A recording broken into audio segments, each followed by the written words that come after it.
So today we are going to look at correcting page 54 in your Linking Thinking 1 book, questions 16, 17 and 19. But before we do that,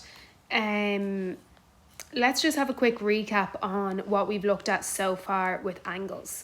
So we said we have an angle form when we have two rays that share a common endpoint. So their common endpoint we call a vertex, and then the two rays that are coming off that vertex and going on till infinity are my arms. So between the two arms we have an angle formed, and this was our symbol for an angle here. Okay, so then we looked at how do we label angles. What can I call an angle? Let's say this angle here. And we said this angle here, well, to walk the angle, we go from C to B to A. So we could call it angle CBA, or we walk from A to B to C. So we could call it angle ABC. We kind of like doing them in alphabetical order if it's possible, but either of those would be perfect. And then for this one here, likewise, we have to walk from D to E to F. So from D to E to F, or from F to E to D. So we would call this angle DEF or angle FED. Okay, so that's my angle DEF there, and that's my angle ABC. Okay, so there was something there. Oh yeah, so we measure an angle in degrees. So that's our little degrees symbol there. So when we look at measuring an angle, we had these rules that we follow. So we used a protractor and we placed the midpoint of the protractor on the vertex of the angle. Okay, now you'll never be asked to give these instructions. You don't need to learn these instructions off word for word. It's just that if you were given an angle and asked to measure it, we know how to measure it. Okay, and likewise constructing an angle using a protractor, we don't need to be able to say these rules off. It's just that we know how to construct an angle. If I said to you, construct an angle that's 83 degrees, that you would know how to use your protractor to draw that angle. Okay, so then we went on and we looked at, okay, well, there's different types of angles. Okay, so there's different types of angles depending on what they measure. So you might remember when we said we had a line segment. Let's say we had a line segment here called AB. Okay, so let's say we had a line segment AB. So that line segment there we said was AB. And we said we know the symbols to show the size of this line segment. We put a line on both sides. So the distance between AB, or the size between AB, is shown by these lines. Okay, so these blue lines here show the size. Okay, so these show the size. Okay, so when we look at angles, it's the exact same thing. So if I had an angle ABC, so an angle ABC, so let's say A is here, B is here. So remember, the vertex is always the middle letter, and then C is here. Okay, so that is my angle ABC. So if I wanted to say what's the size of that angle, I'm going to measure how many degrees are inside that angle. I can show it by putting these lines on both sides. Okay, so that is showing the size of that angle. Okay, so we can look at, okay, well, a 90-degree angle is it's like the corner of our page.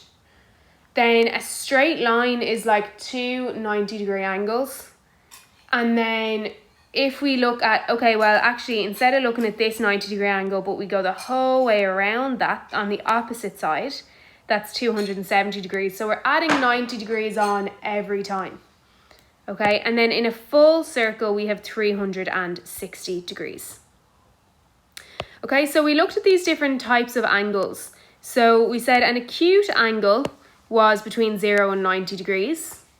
A right angle is exactly 90 degrees. An obtuse angle is between 90 and 180 degrees. A straight angle is exactly 180 degrees. My reflex angle is between 180 and 360 degrees. And a complete angle is 360 degrees. So at that point there, we're back to the same as a null angle. But a null angle is just that tiny, it's 0 degrees, whereas 360 is the whole way around. Okay, so in our last class, we started looking at supplementary angles and what they are. So we said we add supplementary angles together to make 180 degrees. Okay, so two angles are supplementary if they add together to make 180 degrees. And these two were actually incorrect. It should have been maybe 58 and 122. So these two actually don't add up to 180 degrees. But here we do have some that add up to 180 degrees. So you guys drew these out in your copies. Okay, so that's where we started looking at then questions 16, 17 and 19. So let's have a look at those. So on page 54 of your Linking Thinking book, let's have a look at question 16. So question 16 says, it has a straight line and there's a point on this straight line B, and then it has C and A here. Okay, and it says, find the size of the angle ABC. So first of all, where is this angle? Well, this angle is if we walk from A to B to C, so it's here. Okay, so how are we going to find this angle? Well, we don't even need to take out our protractor, because in the question they have given us that this angle here is 65 degrees. So this angle here is 65 degrees. And we know that this whole angle is a straight line. It's 180 degrees. Okay, so we know that whatever this orange angle is going to add to 65 degrees to give me 180 degrees. Okay, so my 65 degree angle plus whatever the size of my angle ABC is going to add to give me the 180 degrees there. So what must the angle ABC be equal to? So my angle ABC then is equal to, well, what's needed here? What do we need to add to 65 to get to 180? Okay, well, we can find it by saying 180 minus 65 if we want. Okay, so 180 minus 65 and we get 115. Okay, so my angle here must be 115 degrees. Okay, so that was my question 16. So if we wanted to just check that, we could fill in here, okay, well, if that was 115 degrees, do they add up to 180? So 65 plus 115, yes, they add up to 180.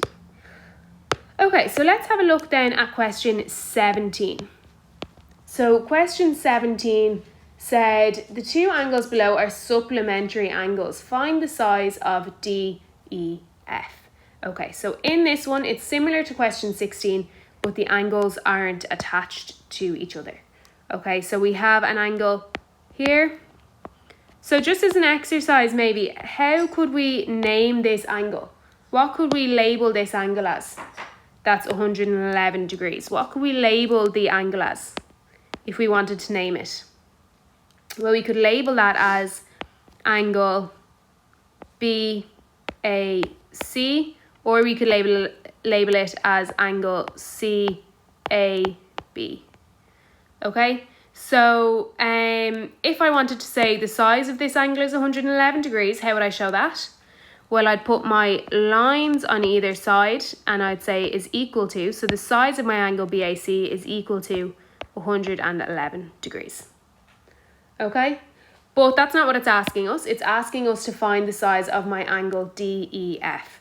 So they've given us another angle here like this, and it has points here D, my vertex is E, and my point on this arm is F. Okay, and it asks what size is this angle? Okay, so all we know is that this angle is a supplementary angle with this angle here. So what does that tell us? If they're supplementary angles, it tells us that the two angles together add to 180 degrees. So my 111 degrees from my angle BAC plus my whatever my size of angle DEF is. So the size of my angle DEF. Okay, so whatever that size of this angle is, add together to give me 180 degrees because they're supplementary angles. Okay, so what needs to be added to 111 degrees to give me 180 degrees? So again, if we're not sure, we can type a few things into our calculators to see, or we can take 111 away from 180 and see what we're left with. Okay, and what we'll see is that our angle DEF must be 69 degrees. Okay? And then question 19 lastly. So tick those off if you got them right, please, guys. And then question 19 said, it had a few questions. Okay, so let's have a look at question 19. So there was a straight line going through the middle. And on that straight line, there was a point Z. And from that point Z, we had a horizontal line going out that had a point X on it. Okay, on this line here, we also had Y. And then there was a line going up here like that. Yeah, okay, so that's everything that's in that, all the lines in that diagram. And then it had that this angle here was equal to 125 degrees. That this angle here was equal to 55 degrees. And that this angle here is equal to 30 degrees. Okay, so question 1 said find in the diagram below the angle. So we are looking for the size of the angle XZY. Okay, so where is this angle? So if we walk from X to Z to Y, we create this angle here. So we need to find what is that equal to. Okay, now there's two ways of looking at this. We can say, okay, well, with this angle, this angle, this angle, and this angle, they all need to add up to 360 together. Okay, so we could look at it like that, or we could see, well, this here is a straight line. How do we know this is a straight line? Well, this is 180 degrees. So this line here is a straight line. It's a normal line because all lines are straight lines. So my green angle and my blue angle are supplementary angles. So the size of my angle XZY plus this 30 degrees from over here, they are going to add together to give me 180 degrees. So what must my angle XZY be so that it adds to 30 to give me 180? Well, the size of my angle XZY must be equal to 150 degrees. Okay? Then it said, what term can be used to describe an angle like 55 degrees or 30 degrees? So that is an acute angle. It's between, it is between 0 degrees and 90 degrees. So it's an acute angle. Don't just write acute, okay? You're writing an acute angle because you can't describe an angle like, if I said to you, describe 55 degrees, you can't just say acute. You have to say it's an acute angle, okay? Then part 3 says, what term is used to describe an angle like 125 degrees or this angle here that we have? So 150 degrees. So if it's between 90 degrees and 180 degrees, then what type of angle is it? Well, it's an obtuse angle. Okay, so it's an obtuse angle. Okay, so again, tick these off if you got them right. And last one, part 4, what term is used to describe the sum of 125 and 55, or the sum of my angle x, z, y and 30 degrees. So if we didn't get part 1 here, this question might actually help us in a way, because we might then see, oh, actually, if these two are supplementary angles and then they're saying it's the same relationship between these two, then these two must be supplementary angles. So sometimes if we don't get the first question, still moving on and trying the other questions will help us maybe to go back and see, oh, could I apply any of this stuff to one of my earlier questions to help me. Okay, so these are called supplementary angles. Okay, so the exact same way here, we call them supplementary angles. We don't just say supplementary. Okay, so supplementary angles. Okay, so can you take that stuff off if you got it correct, please, guys? And then for today's work, we're going to start looking at bisecting an angle. So you're going to go on to video 6, look at bisecting an angle. And I'm going to get you to try page 53, questions 11 to 13. So they use the bisecting an angle construction.